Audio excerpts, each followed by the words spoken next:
Hello दोस्तों। मैया मैं नहीं माखन खायो कक्षा 6 की हिंदी की पाठ्यपुस्तक मल्हार का पाठ संख्या 9।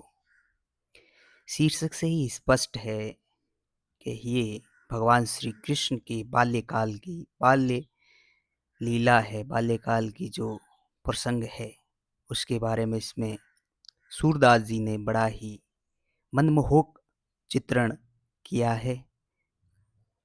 मैया मैं नहीं माखन खायो, जब माता यशोदा के पास शिकायत लेकर कुछ लोग आते हैं कि उनका माखन श्री कृष्ण बाल कृष्ण ने खा लिया है, तो किस प्रकार भगवान श्री कृष्ण मासूमियत के साथ उन्हें अपना जवाब देते हैं, सफाई देते हैं और किस प्रकार माता यशोदा को मना लेते हैं।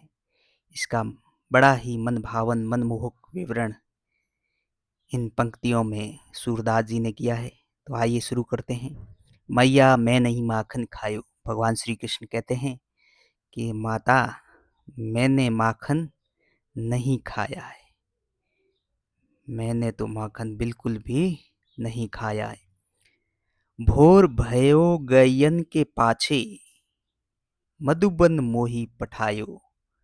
सुबह होते ही भोर होते ही मैं तो गायों के पीछे मधुबन में घूमता रहा, उनके आसपास ही था।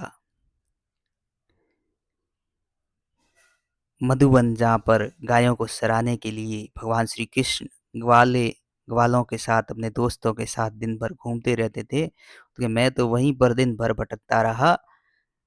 चार पहर बंसीवट भटकियो, सांझ परे घर आयो। चार पहर तक,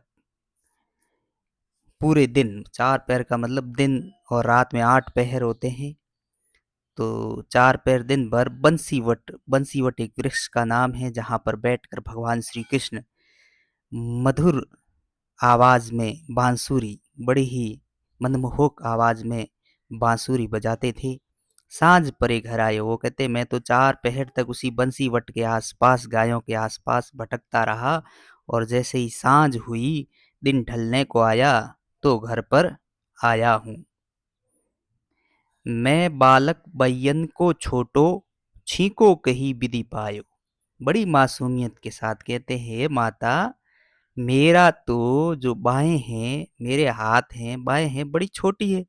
और छींको मतलब एक गोल पात्र था जिसके अंदर बर्तन रखते थे, जिसमें मक्खन, दूध, घी, दही वगैरह रखते थे ताकि कोई कुत्ता या बिल्ली उसको खराब नहीं कर सके। तो वो कहते हैं श्री कृष्ण कि छींको है जो वो तो बड़ा ही ऊपर रखा हुआ था, जो गोल पात्र था लटकाया हुआ था, और मेरी बाहें तो छोटी, मैं तो छोटा सा नन्हा मुन्ना बालक, मैं वहां किस विधि से पहुंच सकता हूँ, मैं तो वहां पहुंच ही नहीं सकता, तो मैं माखन कैसे खा सकता। ग्वाल बाल सब बैर परे, बरबस मुख लपटायो। और सारे ग्वाल है वो मेरे से बैर पर है, मतलब दुश्मनी रख रहे हैं, शत्रुता की भावना रखते हैं, और उन लोगों ने माखन खाकर मेरे मुंह पर, लास्ट में जो बचा हुआ माखन था, मेरे मुंह पर लगा दिया ताकि सारे ही आरोप मुझ पे आ जाए, और मैं तो बड़ा ही छोटा सा भोला सा बालक हूँ, मैंने माखन नहीं खाया है। तू माता मन की अति भोरी, इनके कहे पतियायो। अरे माता, तू तो बड़ी भोली है, समझती नहीं है, तू इनके कहने में आ गई। जिए तेरे कछु भेद उपजी, जानी परायो जायो।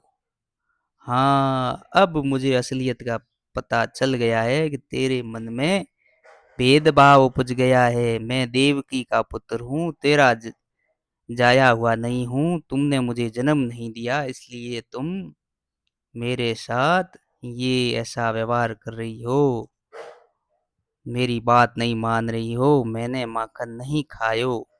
ये ले अपनी लकुटी कमरिया, बहुत ही नाच नचायो। लकुटी कमरिया मतलब एक लाठी और एक कंबल थी जो साथ में लेके वे गायें चराने के लिए जाते थे। वो यशोदा को सौंपते हुए कहते हैं कि ये लो अपनी जो लाठी और है वो ले लो, और बहुत नाच नचा लिया, अब मैं गाय चराने नहीं जाऊंगा। सूरदास तब भी हंसी जसोदा ले और कंठ लगाए। और भगवान श्री कृष्ण की इस मासूमियत पर यशोदा जी मुस्कुराने लगी, हंसने लगी। उनका मन खुश हो गया इस मासूमियत को देखकर, और भगवान श्री कृष्ण को तुरंत उठाकर अपने गले से लगा लिया। तो ये थी सूरदास की बड़ी ही मार्मिक और ममतामयी, मनमोहक, मन भावन पंक्तियाँ। आपको अगर अच्छी लगी हो तो हमारे इस यूट्यूब चैनल तिलकधारी चैनल को अवश्य ही सब्सक्राइब करें, लाइक करें और नोटिफिकेशन बेल आइकन पर प्रेस कर दें। फिर मिलते हैं किसी ऐसे ही शानदार टॉपिक के साथ। तब तक के लिए